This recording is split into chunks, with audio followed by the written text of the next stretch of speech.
The Screaming Skull is a motion picture that reaches its climax in shocking horror. Its impact is so terrifying that it may have an unforeseen effect. It may kill you. Therefore, its producers feel they must assure free burial services to anyone who dies of fright while seeing The Screaming Skull.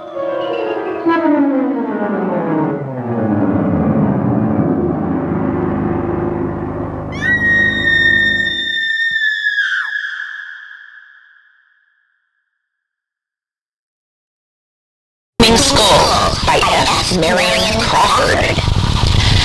I have often heard it scream. No, I am not nervous. I am not imaginative. And I never believed in ghosts. Unless that thing is one.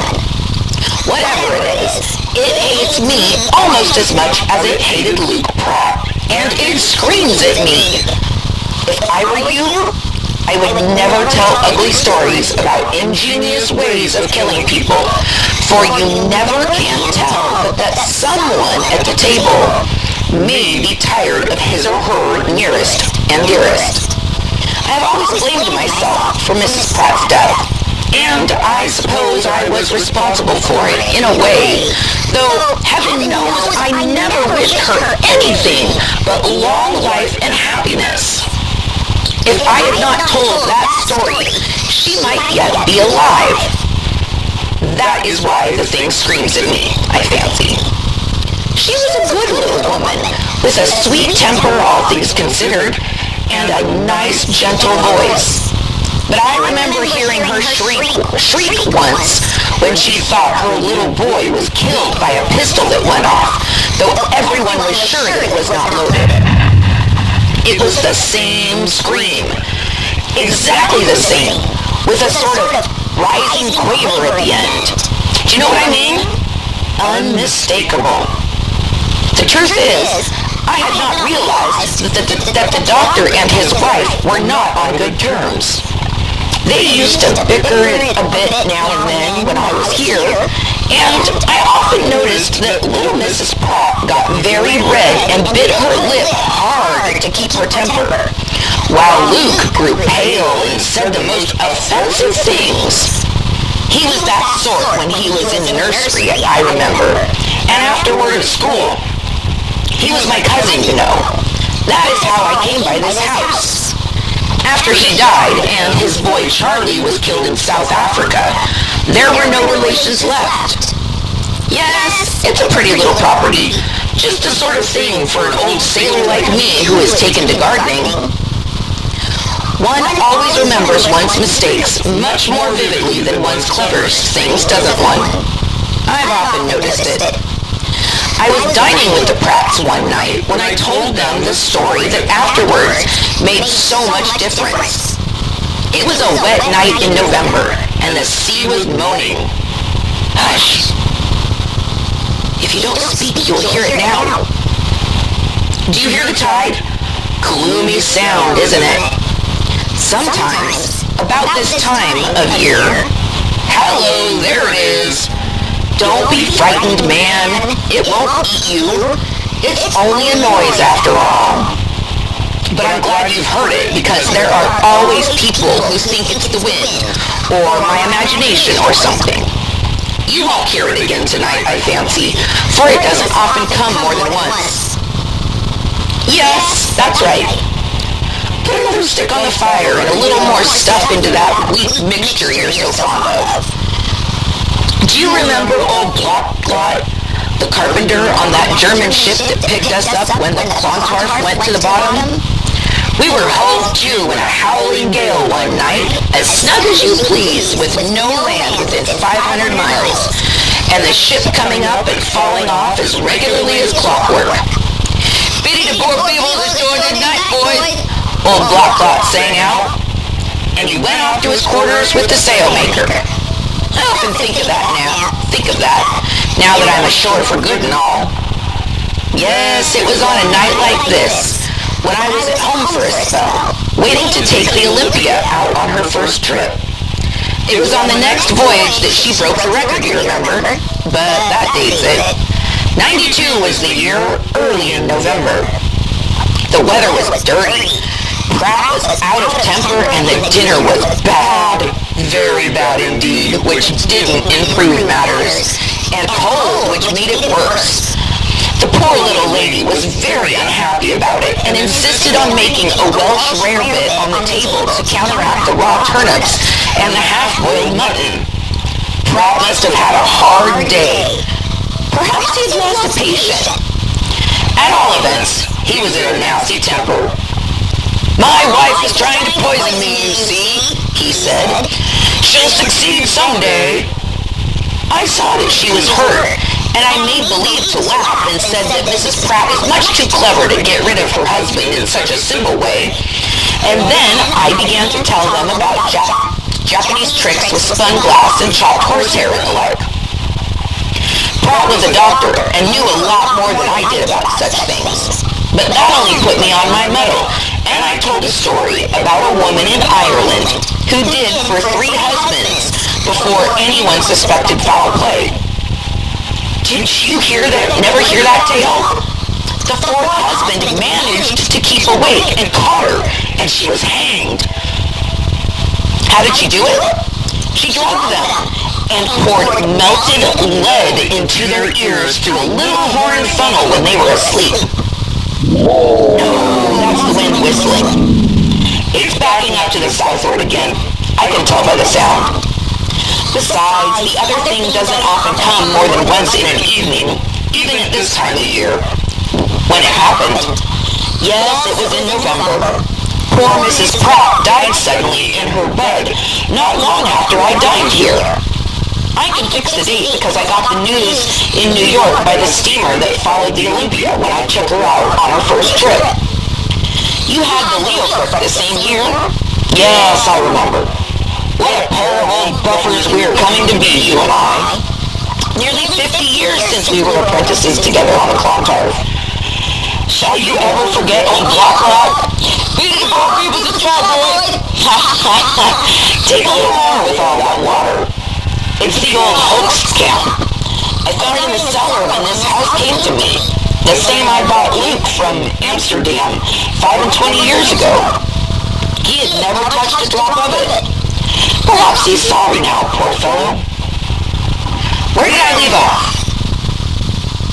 I told you that Mrs. Pratt died suddenly, yes. Luke must have been lonely here after she was dead, I should think.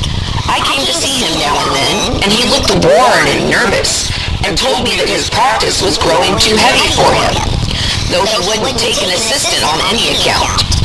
Years went on, and his son was killed in South Africa, and after that, he began to be queer.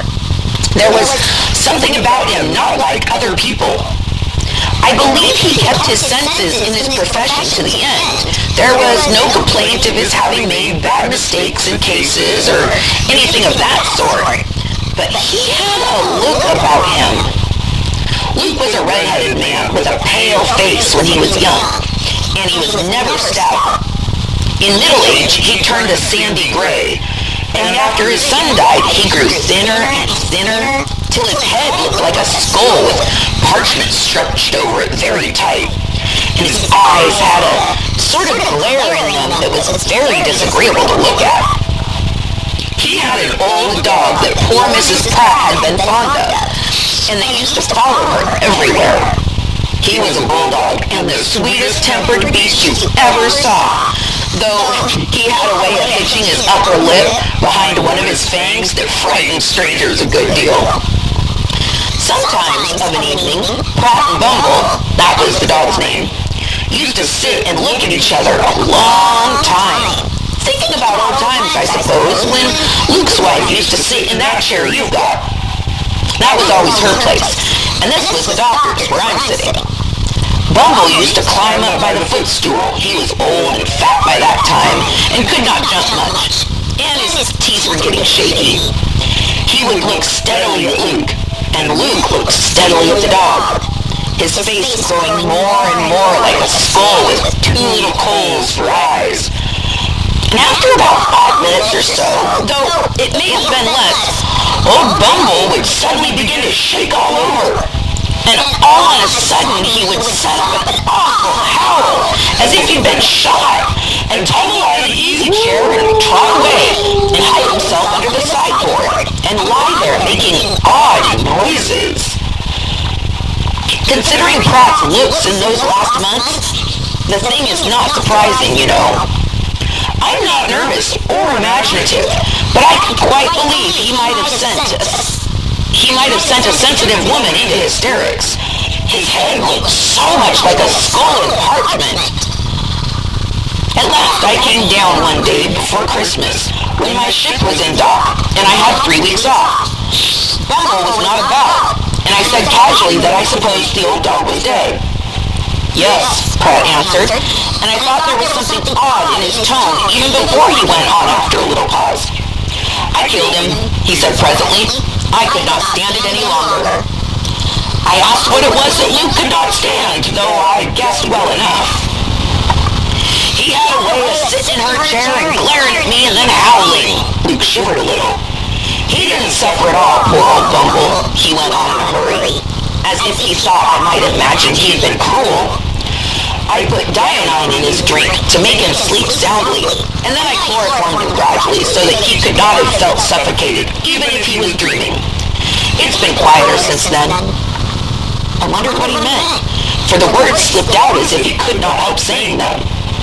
I've understood since. He meant that he did not hear the noise so often after the dog was out of the way.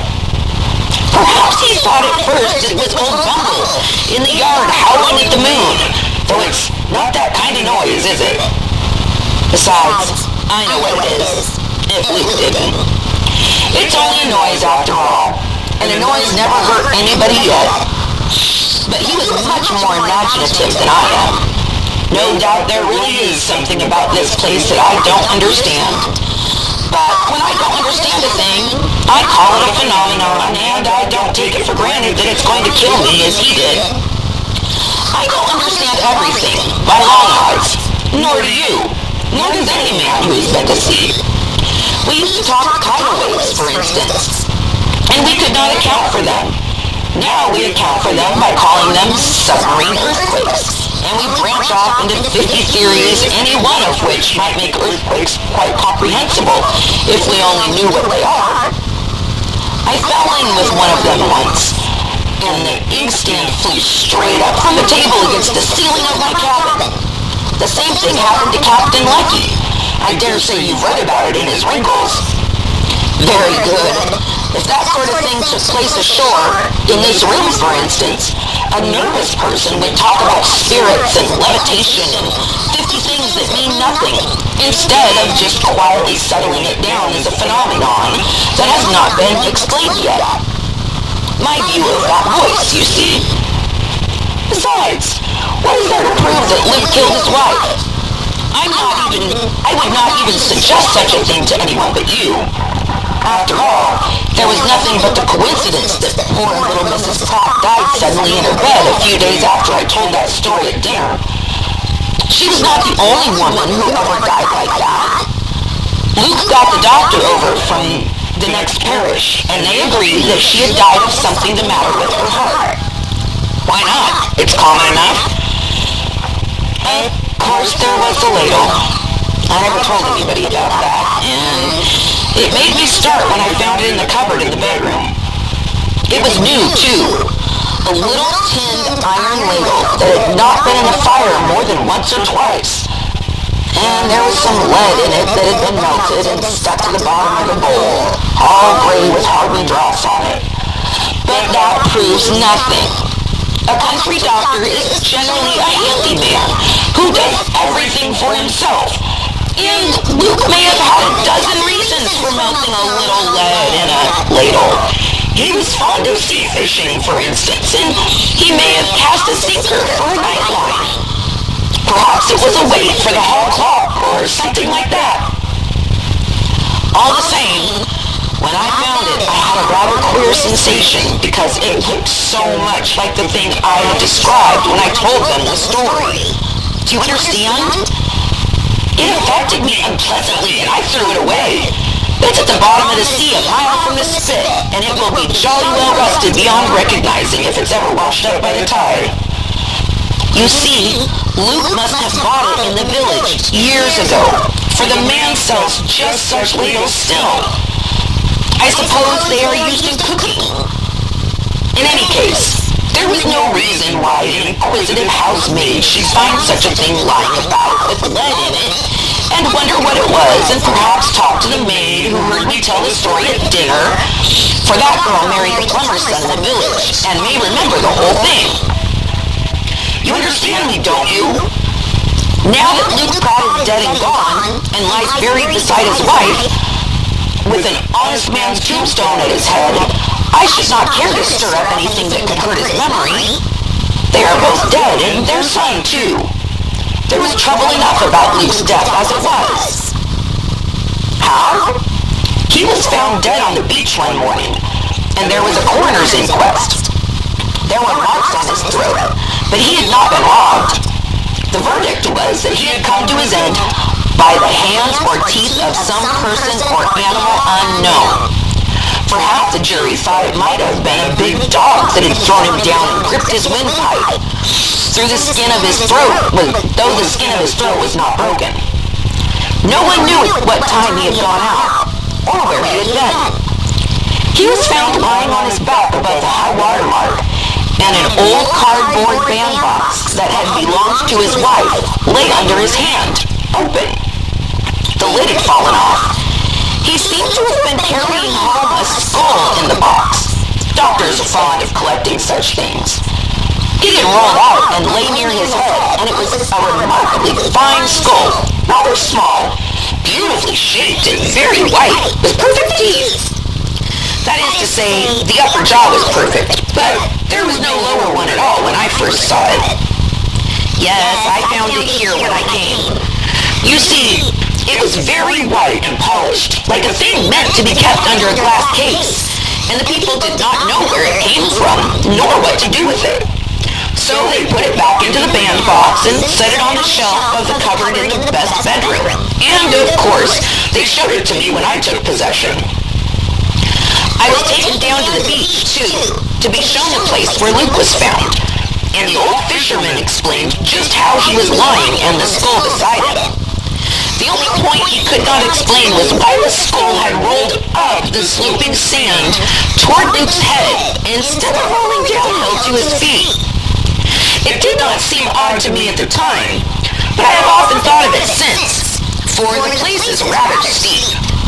I'll take you there tomorrow if you like. I made a sort of cairn of stone there afterwards.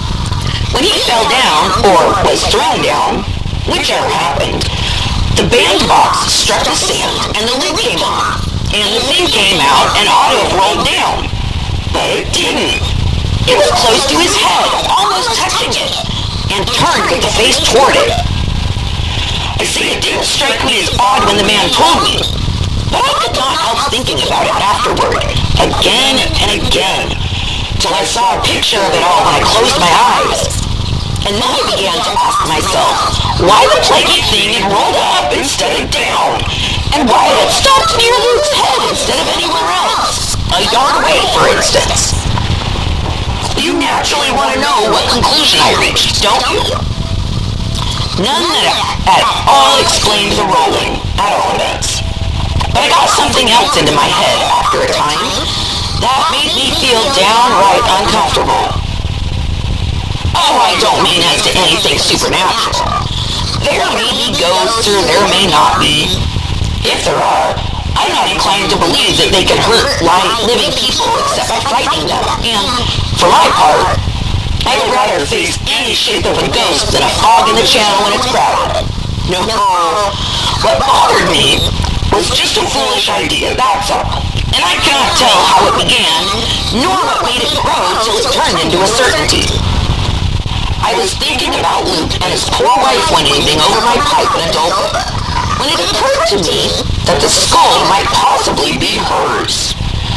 And I never got rid of the thought since.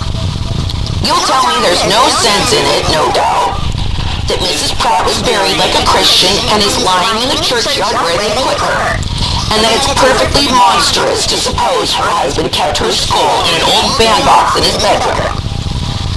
All the same, in the face of reason and common sense and probability, I am convinced that he did.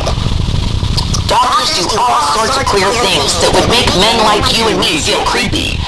And those are just things that don't seem probable, nor logical, nor sensible to us. Then, don't you see?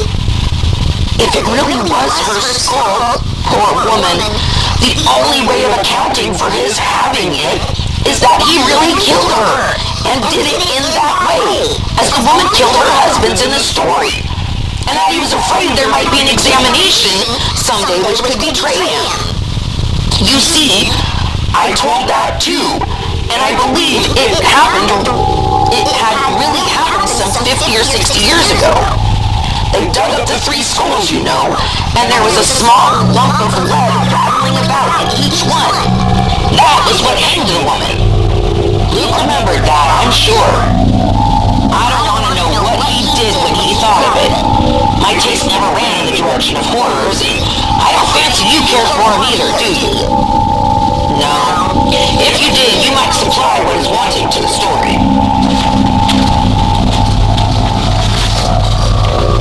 It must have been rather grim.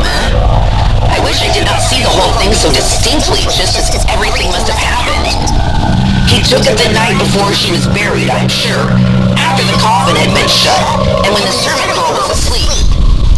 I would bet anything that when he got it, he put something under the sheet in its place to fill up and look like it. What do you suppose he put under there, under the sheet? I don't wonder you take me up on what I'm saying.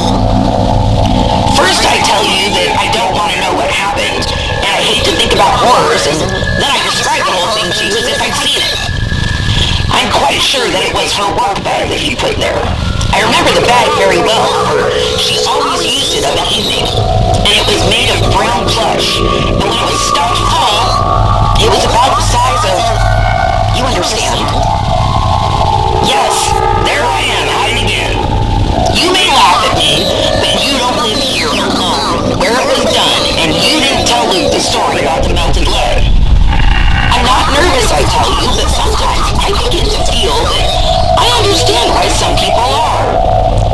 I dwell on all this while I'm alone, and I dream of it, and when that thing screams, well, frankly, I don't like the noise any more than you do, though I should be used to it by this time. I ought not to be nervous. I sailed in a haunted ship. There was a man in the top, and 2/3 of the crew died of the West Coast fever inside of 10 days after we anchored. But I was all right then and afterward. I've seen some ugly sights too, just as you have, and all the rest of us. But nothing ever stuck in my head in the way this does. You see, I've tried to get rid of the thing, but it doesn't like that. It wants to be there, in its place, in Mrs. Pratt's bandbox, in the cupboard in the best bedroom. It's not happy anywhere else. How do I know that? Because I've tried it. You don't suppose that I've not tried it, do you? As long as it's there, it only screams now and then, generally at this time of year. But if I put it out of the house, it goes on all night, and no servant will stay here 24 hours. As it is, I've often been left alone, and have been obliged to shift for myself for a fortnight at a time. No one from the village would ever pass a night under the roof now, and as for selling the place or even letting it, that's out of the question. The old women say that if I stay here, I shall come to a bad end myself before long. I'm not afraid of that. You smile at the mere idea that anyone could take such nonsense seriously. Quite right. It's utterly blatant nonsense, I agree with you.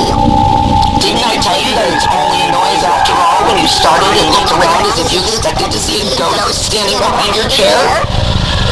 I may be all wrong about the skull, and I like to think that I am. When I can. It may be just a fine specimen which you got somewhere long ago, and what rattles about inside when you shake it may be nothing but a pebble, or a bit of hard clay, or anything. Schools that have lain long on the ground generally have something inside of them that rattles, don't they?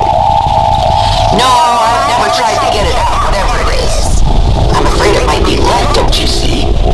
And if it is, I don't want to know the fact, for I'd much rather not be sure. If it really is lead, I killed her quite as much as if I had done the deed myself. Anybody must see that, I should think.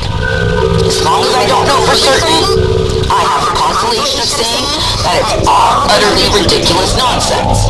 That Mrs. Pratt died a natural death, and that the beautiful skull belonged to Luke when he was a student in London. But if I were quite sure, I believe I should have to leave the house. Indeed I do, most certainly. As it is, I have to give up trying to sleep in the best bedroom where the cupboard is.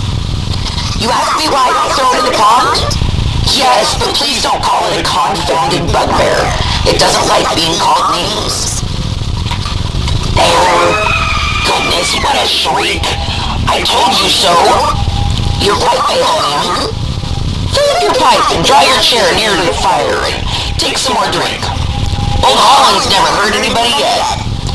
I've seen a Dutchman in Java drink half a jug of Holskamp in a morning without turning a hair. I don't take much rum myself because it doesn't agree with my rheumatism. But you're not rheumatic, and it won't damage you. Besides, it's a very damp night outside. The wind is howling again, and it will soon be in the southwest. Do you hear how the windows rattle? The tide must have turned too by the moaning. We should not have heard that thing again if you had not said that. I'm pretty sure we should not. Oh, yes, if you choose to describe it as a coincidence, you are quite welcome. But I would rather that you should not call the thing names again if you don't mind. It may be that the poor little woman hears, and perhaps it hurts her, don't you know? Ghost? No, you don't call anything a ghost that you can take in your hands and look at in broad daylight and that rattles when you shake it, do you now? But it's something that hears and understands. There's no doubt about that. I tried sleeping in the best bedroom when I first came to the house, just because it was the best and the most comfortable, but I had to give it up. It was their room, and there's a big bed she died in, and the cupboard is in the thickness of the wall, near the head on the left. That's where it likes to be kept, in its bandbox. I only used the room for a fortnight after I came, and then I turned out and took the little room downstairs next to the surgery, where Luke used to sleep when he expected to be called to a patient during the night. I was always a good sleeper ashore. 8 hours is my dose, 11 to 7 when I'm alone, 12 to 8 when I have a friend with me. But I could not sleep after 3 o'clock in the morning in that room. Quarter past, to be accurate, as a matter of fact. I timed it with my pocket watch chronometer, which still keeps good time, and it was always at exactly 17 minutes past 3. I wonder whether that was the hour when she died. It was not what you have heard. If it had been, I could not have stood it 2 nights. It was just a start and a moan, and hard breathing for a few seconds in the cupboard. And it could never have waked me under ordinary circumstances, I'm sure. I suppose you are like me in that, and we are just like other people who have been deceived. No natural sounds disturb us at all. Not all the racket of a square rigger hove to in a heavy gale, or rolling on her beam ends before the wind. But if a lead pencil gets adrift and rattles in the drawer of your cabin table, you are awake in a moment. Just so, you always understand. Very well. The noise in the cupboard was no louder than that, but it waked me instantly. I said it was like a start. I know what I mean, but it's hard to explain without seeming to talk nonsense. Of course, you cannot exactly hear a person start. At the most, you might hear the quick drawing of the breath between the parted lips and closed teeth, and the almost imperceptible sound of clothing that moved suddenly, though very slightly. It was like that. You know how one feels when a sailing vessel is going to do 2 or 3 seconds just before she does it? When one has the wheel? Writers say the same on the horse, but that's less strange because the horse is a live animal with feelings of its own, and only poets and landsmen talk about a ship being alive and all that. But I've always felt somehow that besides being a steaming machine or a sailing machine for carrying weights, a vessel at sea is a sensitive instrument and a means of communication between nature and man, and most particularly the man at the wheel, if she is steered by hand. She takes her impressions directly from the wind and sea, tide and stream, and transmits them to the man's hand, just as the wireless telegraph picks up the interrupted current aloft and turns them out below in the form of a message. You see what I'm driving at? I felt that something started in the cupboard, and I felt it so vividly that I heard it, though there may have been nothing to hear, and the sound inside my head waked me suddenly. But I really heard the other noise. It was as if it were muffled inside a box, as far away as if it came through a long-distance telephone. And yet I knew that it was inside the cupboard near the head of my bed. My hair did not bristle and my blood did not run cold that time.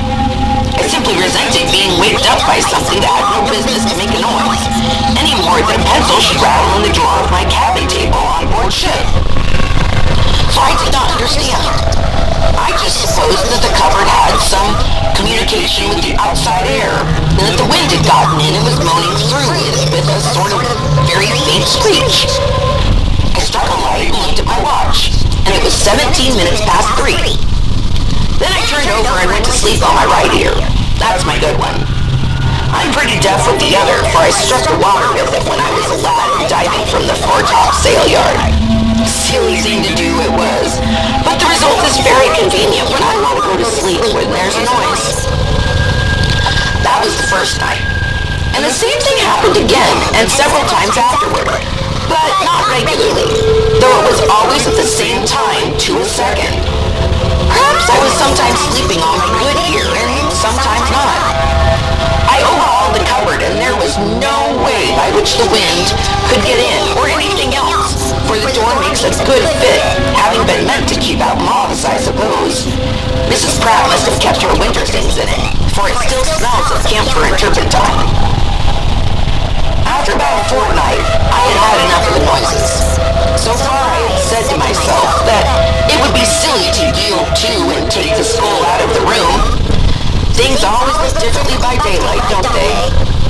But the voice grew louder. I suppose one may call it a voice. And it got inside my deaf ear too one night. I realized that when I was wide awake, for my good ear was jammed down on the pillow, and I ought not to have heard a foghorn in that position. But I heard that, and it made me lose my temper, unless it scared me, for sometimes the two are not far apart. I struck a light and got up, and I opened the cupboard, grabbed the bandbox, and threw it out the window as far as I could. Then my hair stood on end. The thing screamed in the air like a shell from a 12-inch gun. It fell on the other side of the road. The night was very dark, and I could not see it fall, but I know it fell beyond the road. The window is just over the front door. It's 15 yards to the fence, more or less, and the road is 10 yards wide. There's a quickset hedge beyond, along the glebe that belongs to the vicarage. I did not sleep much more that night. It was not more than half an hour after I'd thrown the bandbox out when I heard a shriek outside. Like what we've had tonight, but worse. More despairing, I should call it. And it may have been my imagination, but I could have sworn that the screams came nearer and nearer each time. I lit a pipe and walked up and down for a bit, and then took a book and sat up reading. But I'll be hanged if I can remember what I read, nor even what the book was. For every now and then, a shriek came up that would have made a dead man turn in his coffin. A little before dawn, someone knocked on the front door. There was no mistaking that for anything else, and I opened my window and looked down, for I guessed that someone wanted the doctor, supposing that the new man had taken Luke's house. It was rather a relief to hear a human knock after that awful noise. You cannot see the door from above, owing to the little porch, The knocking came again, and I called out asking who was there, but nobody answered, though the knock was repeated. I sang out and said that the doctor did not live here any longer. There was no answer, but it occurred to me that it might be some old countryman who was stone deaf. So I took my candle and went down to open the door. Upon my word, I was not thinking of the thing yet, and I had almost forgotten the other noises. I went down convinced that I should find somebody outside on the doorstep with a message.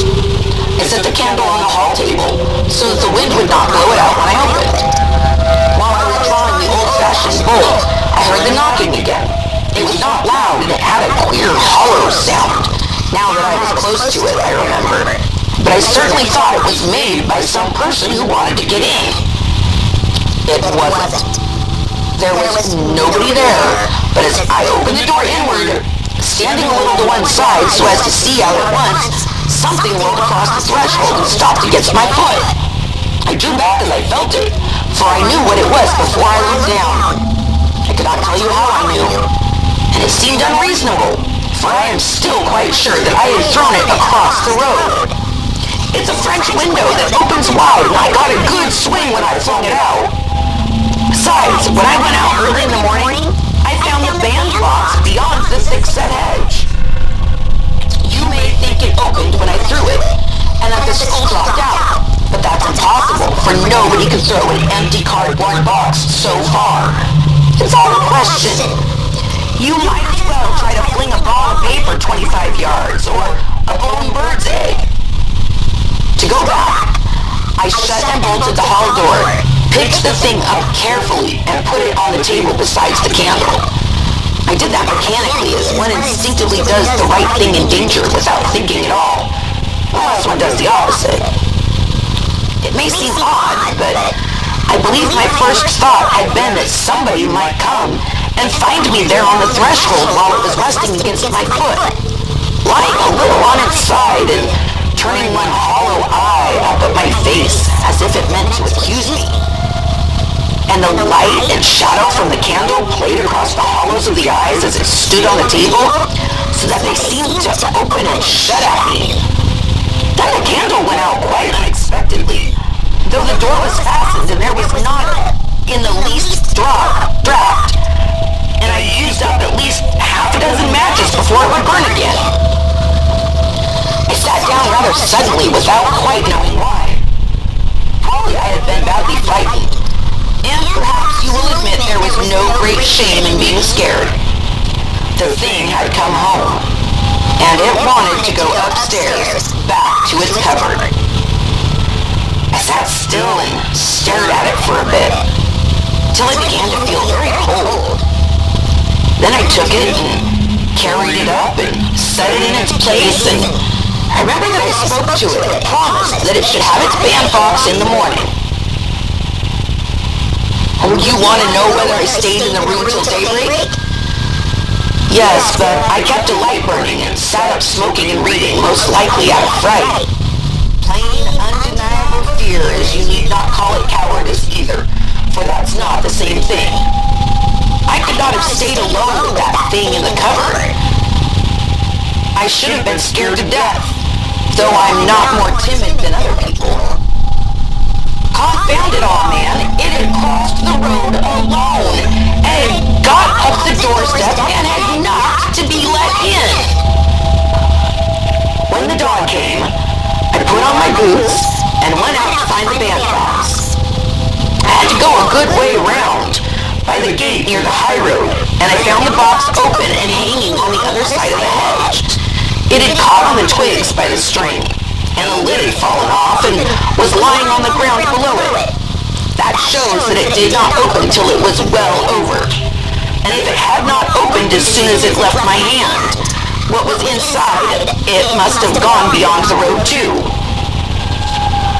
That's all. I took the box upstairs to the cupboard and put the skull back and locked it up.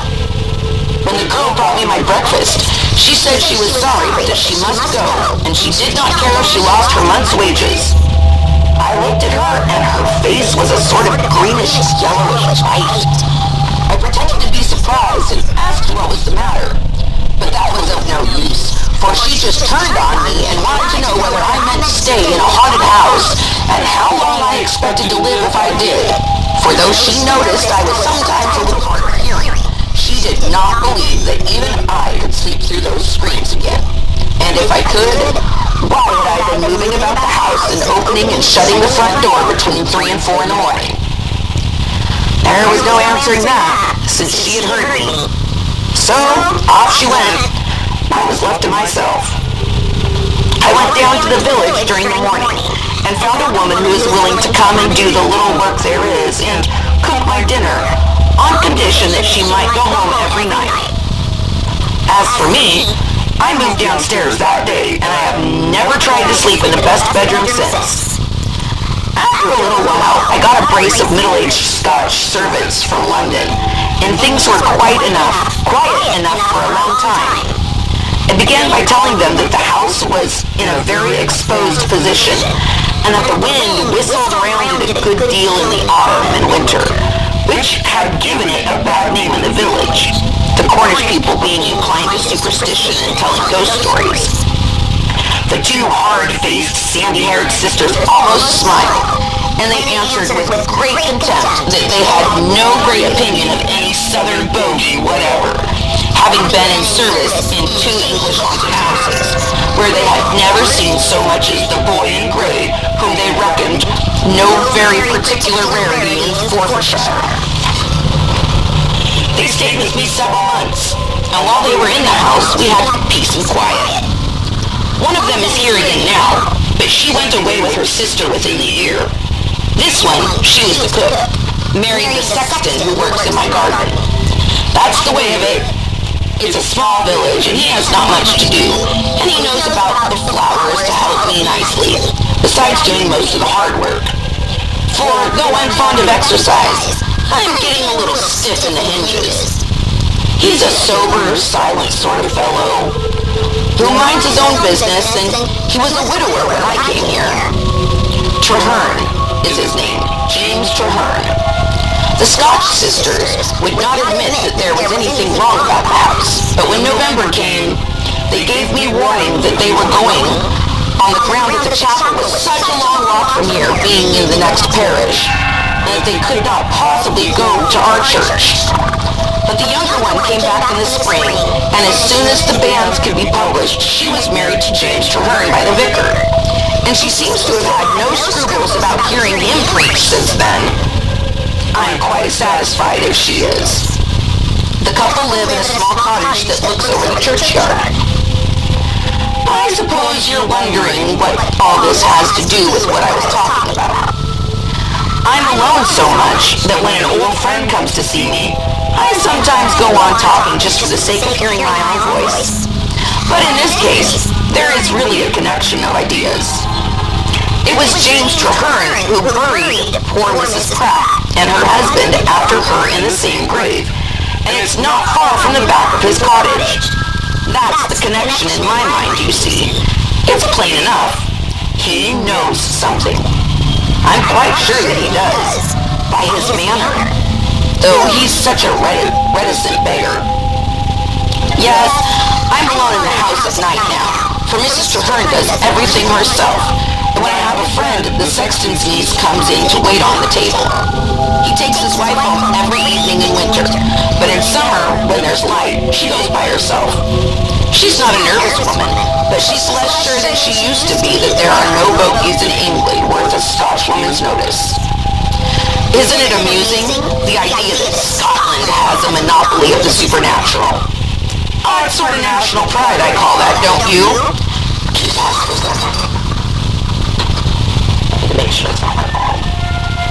Fire, isn't it?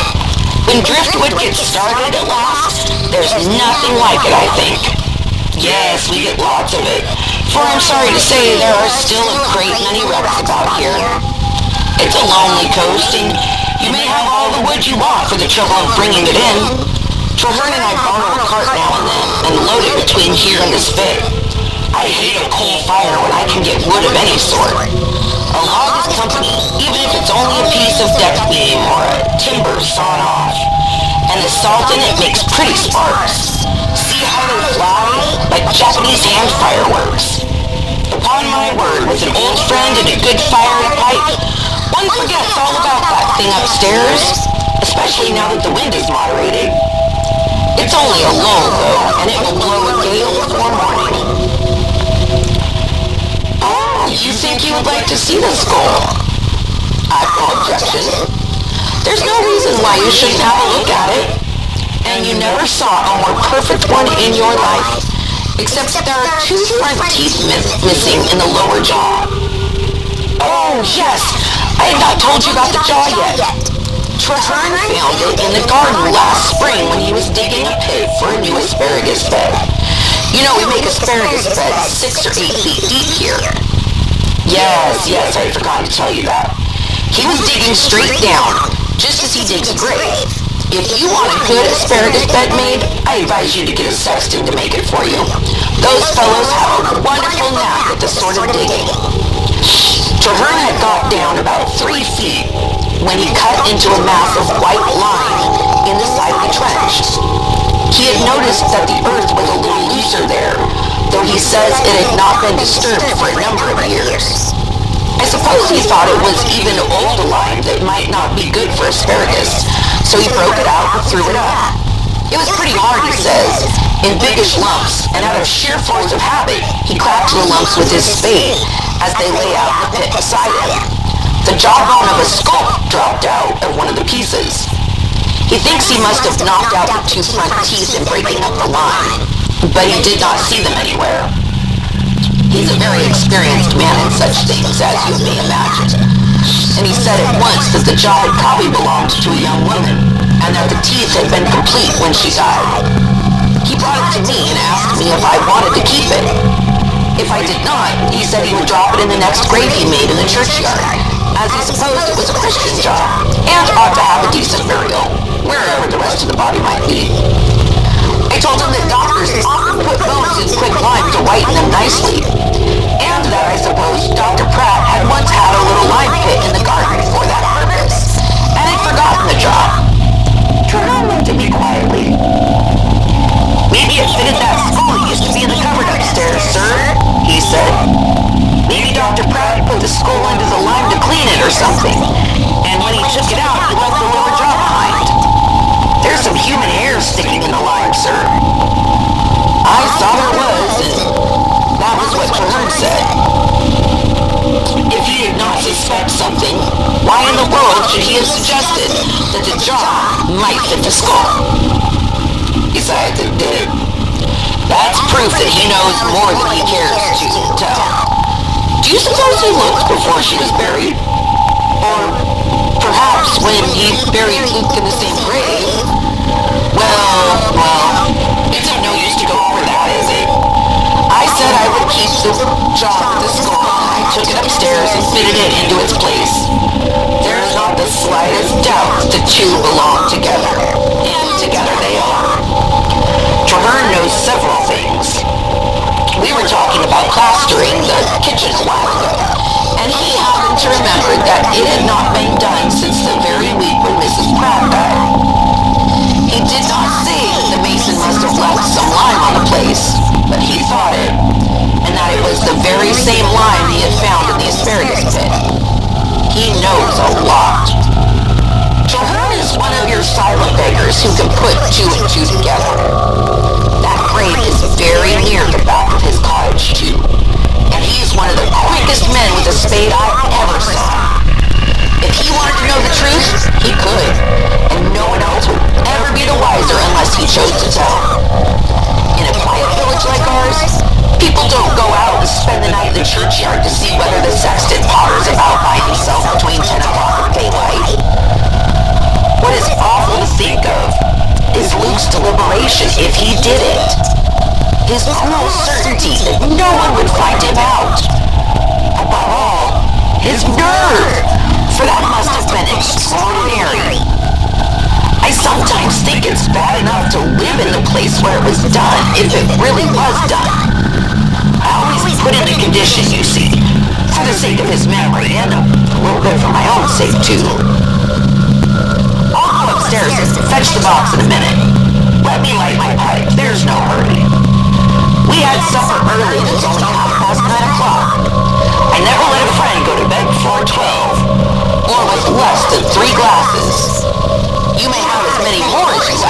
you shan't have less, for the sake of old times. It's freezing up again, do you hear? That was only a lull just now, and we're going to have a bad night. A thing happened that made me start a little when I found that the jaw fitted exactly. I'm not very easily startled in that way myself, but I have seen people make a quick movement, drawing their breath sharply when they had thought they were alone and suddenly turned and saw someone very near them. Nobody can call that fear. You wouldn't, would you? No. Well, just when I had set the jaw in its place under the skull, the teeth closed sharply on my finger. It felt exactly as if it were biting me hard, and I confess that I jumped before I realized that I had been pressing the jaw and the skull together with my other hand. I assure you I was not at all nervous. It was broad daylight, too, and a fine day, and the sun was streaming into the best bedroom. It would have been absurd to be nervous, and it was only a quick, mistaken impression, but it really made me feel queer. Sometimes it made me think of the funny verdict of the coroner's jury on Luke's death, by the hand or teeth of some person or animal unknown. Ever since that, I've wished I had seen those marks on his throat, though the lower jaw was missing then. I have often seen a man do insane things with his hands that he does not realize at all. I once saw a man hanging on an old awning stalk with one hand, leaning backward, outward with all his weight on it, and he was just cutting the stalk with a knife in his other hand when I got my arms around it. We were in mid-ocean going 20 knots. He had not the smallest idea what he was doing. Neither had I when I managed to pinch my finger between the teeth of that thing. I can feel it now. It was exactly as if it were alive and trying to bite me. It would if it could, for I know it hates me, poor thing. Do you suppose that what rattles around inside is really a bit of lead? Well, I'll get the box down presently, and if whatever it is happens to drop out into your hands, that's your affair. If it's only a clod of earth or a pebble, the whole matter would be off my mind, and I don't believe I should ever think of the skull again. But somehow I cannot bring myself to shake out the bit of hard stuff myself. The mere idea that it may be lead makes me confoundedly uncomfortable. Yet, I've got the conviction that I shall know before long. I shall certainly know. I'm sure Treverne knows, but he's such a silent beggar. I'll go upstairs now and get it. What? You had better go with me? Do you think I'm afraid of bandbox and a noise? Nonsense. Follow the candle, it won't light. As if the ridiculous thing understood what it's wanted for. Look at that, the third match. They light fast enough for my pipe. There, do you see? It's a fresh box, just out of the tin safe where I keep the supply on account of the dampness. Oh, you think the wick of the candle may be damp, do you? Alright, I'll light the beastly thing in the fire. That won't go out at all events. Yes, it sputters a bit, but it will keep lighted now. It burns just like any other candle, doesn't it? The fact is, candles are not very good about here. I don't know where they come from, but they have a way of burning low occasionally with a greenish flame that spits tiny sparks, and I'm often annoyed by their going out of themselves. It cannot be helped, for it will be long before we have electricity in our village. It really is rather a poor life, isn't it? You think I had better leave the candle and take the lamp, do you? I don't like to carry lamps about, that's the truth. I never dropped one in my life, but I have always thought I might, and it's so confoundedly dangerous if you do. Besides, I am pretty well used to these rotten candles by this time. You may as well finish that glass while I'm getting it, for I don't mean to let you off with less than 3 before you go to bed. You won't have to go upstairs either, for I put you in the old study next to the surgery. That's where I laid myself. The fact is, I never ask a friend to sleep upstairs now. The last man who did was Crackenthorpe, and he said he was kept awake all night.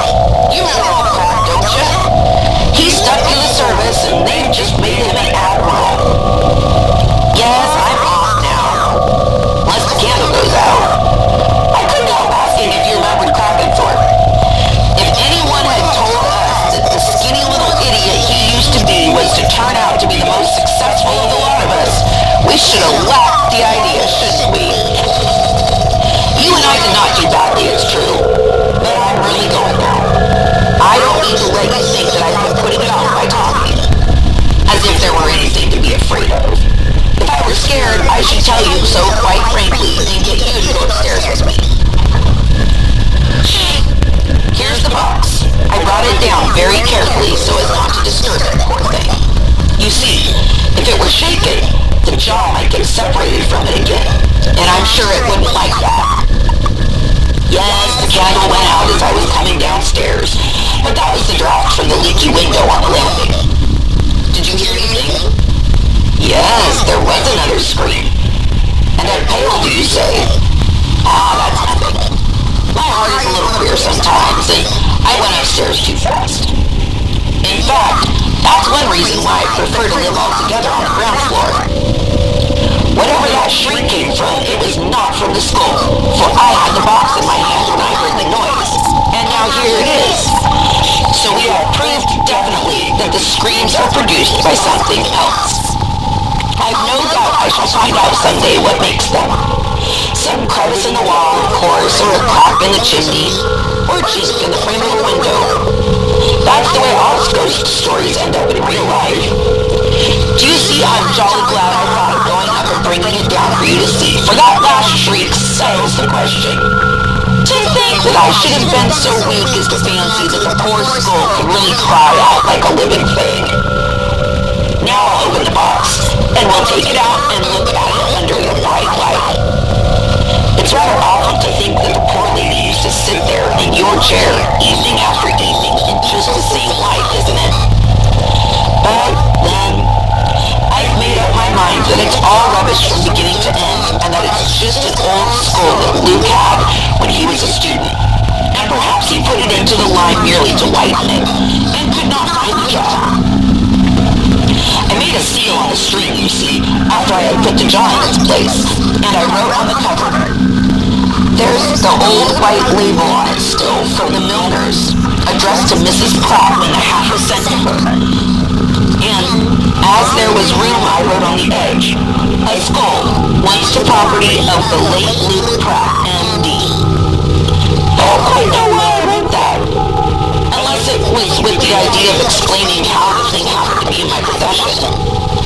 I cannot help wondering sometimes what sort of hat it was that came in the bandbox. What color was it, do you think? Was it a gay spring hat with a bobbing feather and pretty ribbons? Strange that the very same box should hold the head that wore the finery. Perhaps. No, we made up our minds that it just came from the hospital in London where Luke did his time. It's far better to look at it in that light, isn't it? There's no more connection between that skull and poor Mrs. Pratt than there was between my story about the lead and... Good Lord! Take the lamp! Don't let it go out if you can help it! I'll have the window fastened again in a second. I say, what a gale! There, it's out. I told you so. Never mind, there's the firelight. I've got the window shut. The bolt was only half down. Was the box going off the table? Where the deuce is it? There. That won't open again, for I've put up the good bar. Good dodge, an old-fashioned bar. Nothing like it. Now you find the bandbox while I light the lamp. Confound those wretched matches. Yes, the pipe still is better.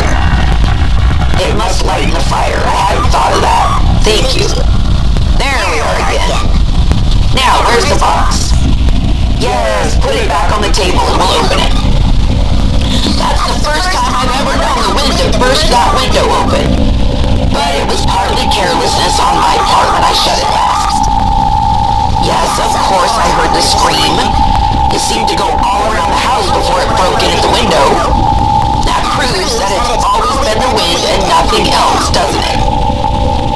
When it was not the wind, it was my imagination. I've always been a very imaginative man. I must have been, though I did not know it. As we grow older, we understand ourselves better, don't we? I'll have a drop of that whole scamp neat, by way of an exception, since you are filling up your glass.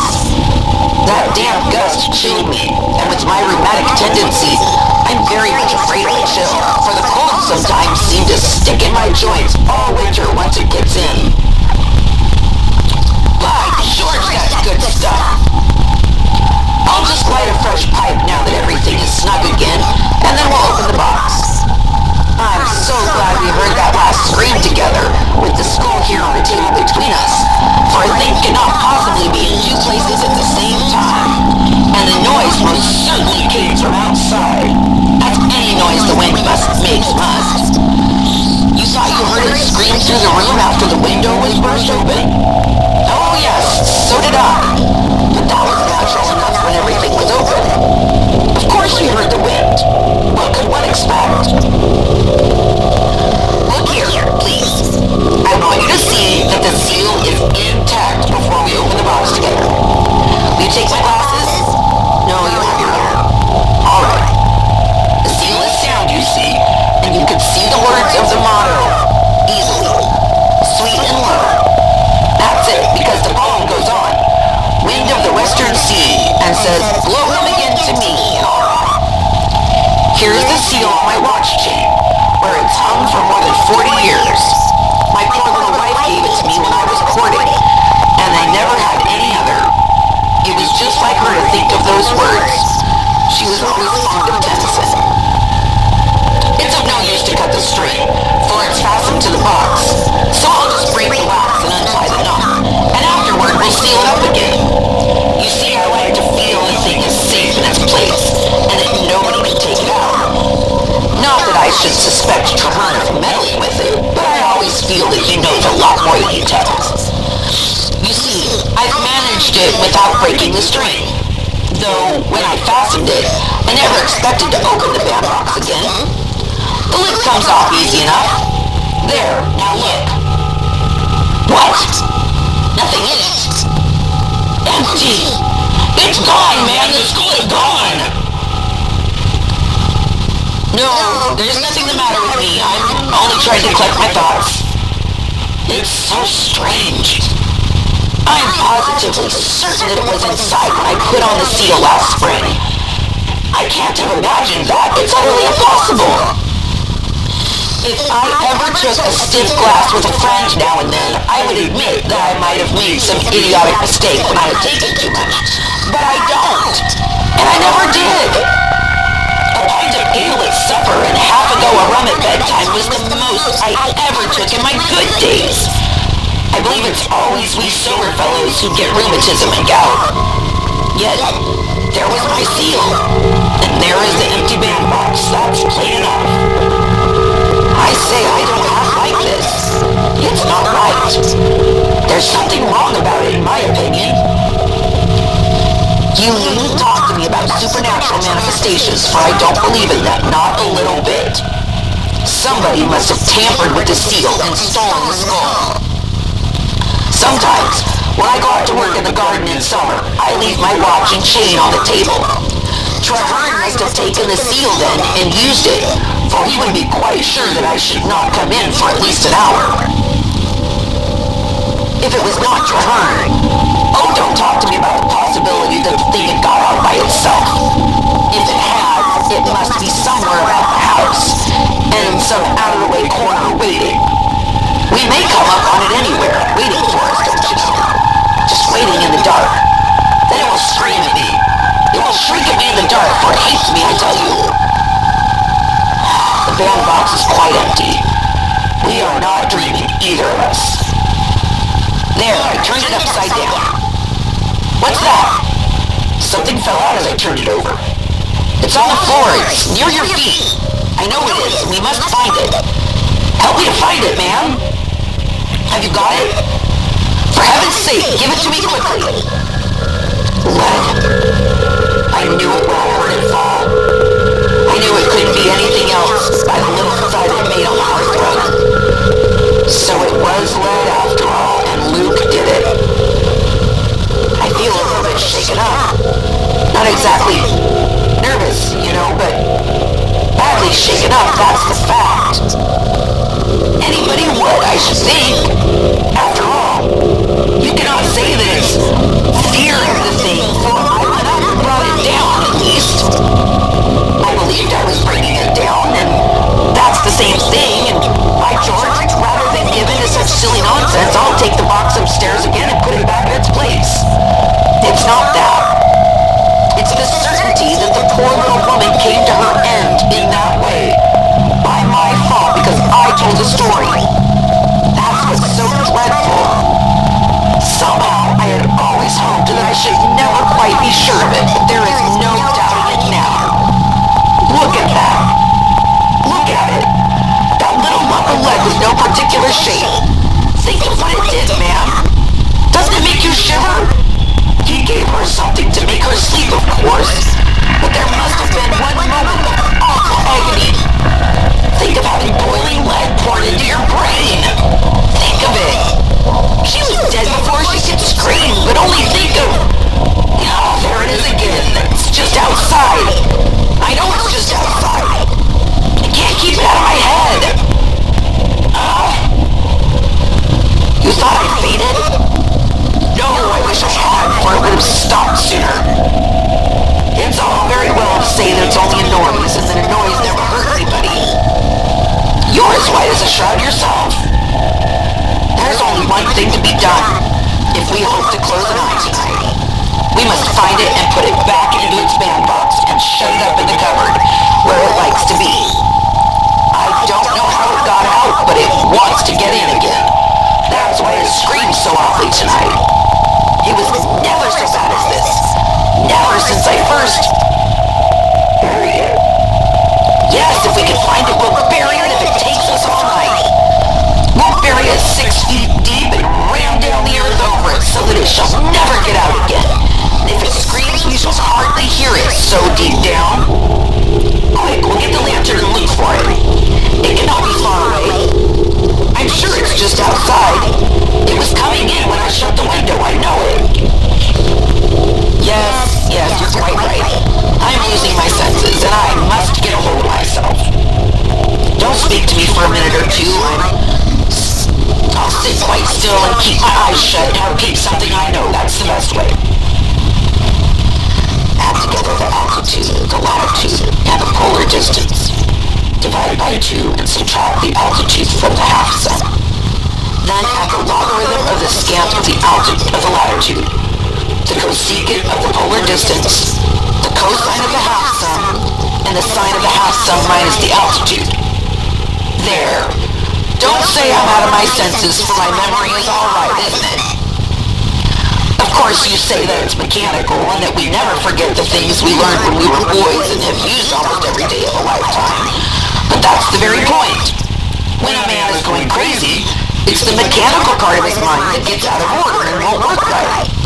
He remembers things that never happened, or he sees things that aren't real, or he hears noises when there's perfect silence. That's not what is the matter with either of us, is it? Come, we'll get the lantern and go around the house. It's not raining, only blowing like old boots, as we used to say.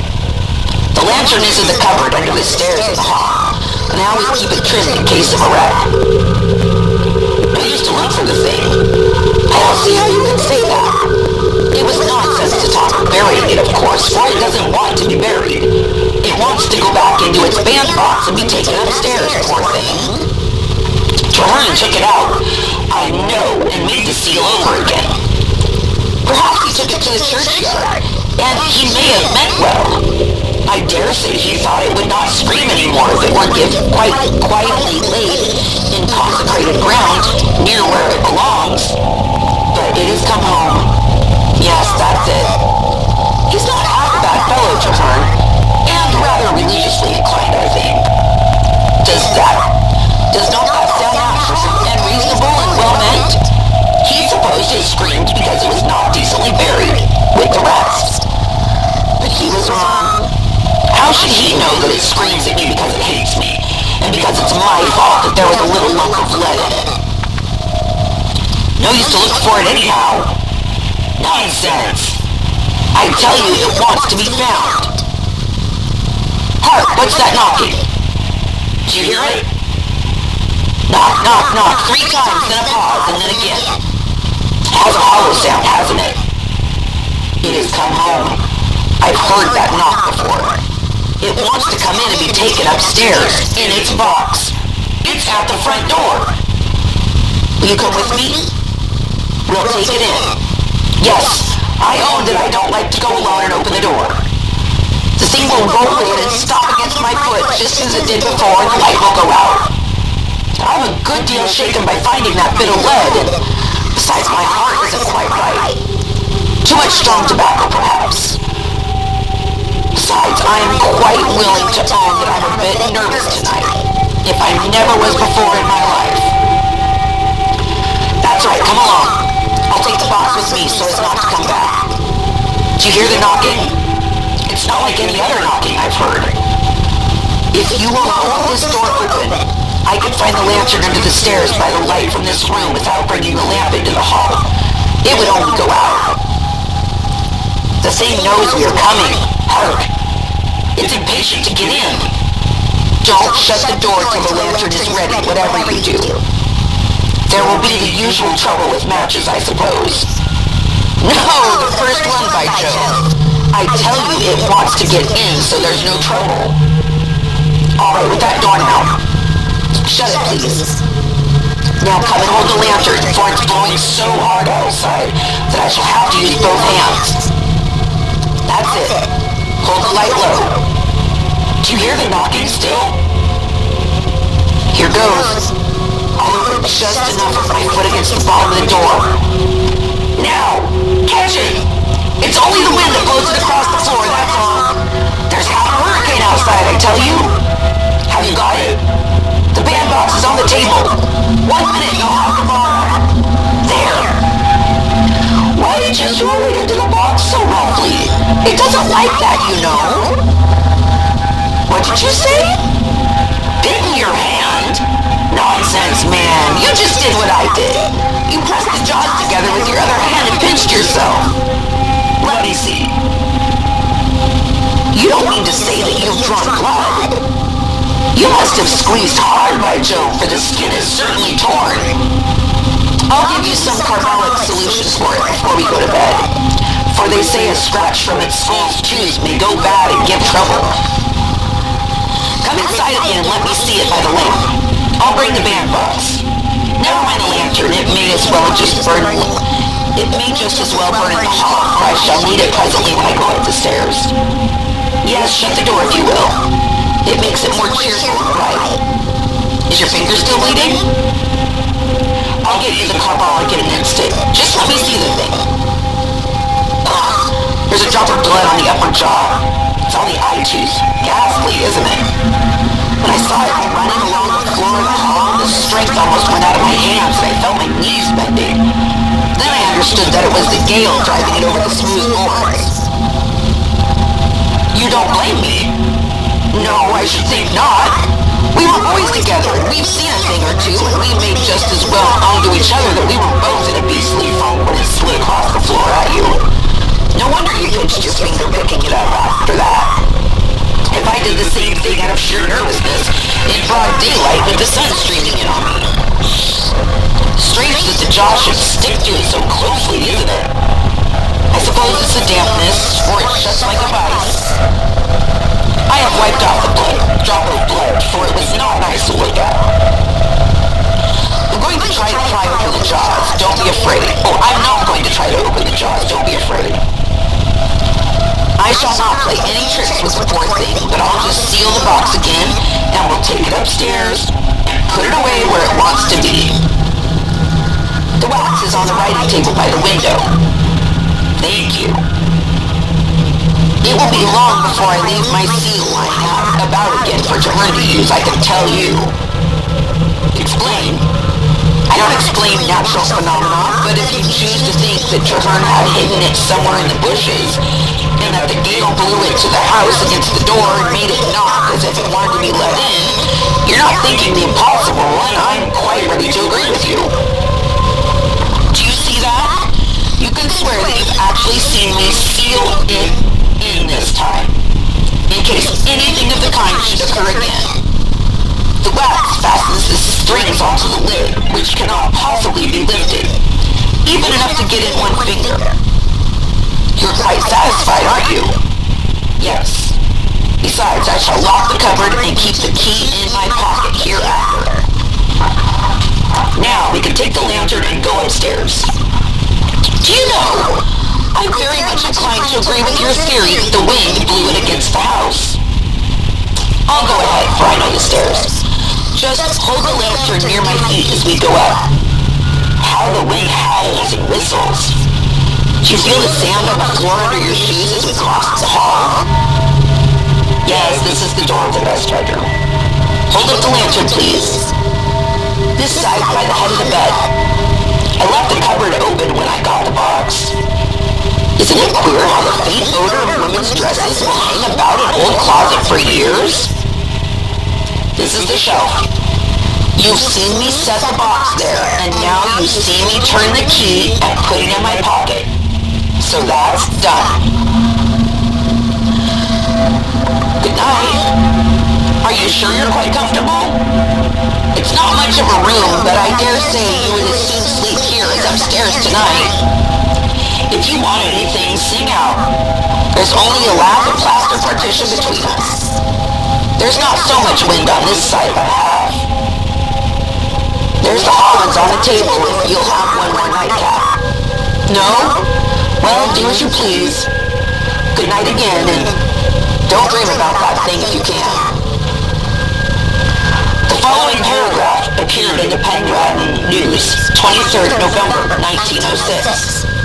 Mysterious death of a retired sea captain. The village of Tridecombe is much disturbed by the strange death of Captain Charles Braddock, and all sorts of impossible stories are circulating with regard to the circumstances, which certainly seem difficult of explanation. The retired captain, who had successfully commanded in his time the largest and fastest liners belonging to one of the principal transatlantic steamship companies, was found dead in his bed on Tuesday morning in his own cottage, a quarter of a mile from the village. An examination was made at once by the local practitioner, which revealed the horrible fact that the deceased had been bitten in the throat by a human assailant, with such amazing force as to crush the windpipe and cause death. The marks of the teeth of both jaws were so plainly visible on the skin that they could be counted, but the perpetrator of the deed had evidently lost the two lower middle incisors. It is hoped that this peculiarity may help to identify the murderer, who could only be a dangerous escaped maniac.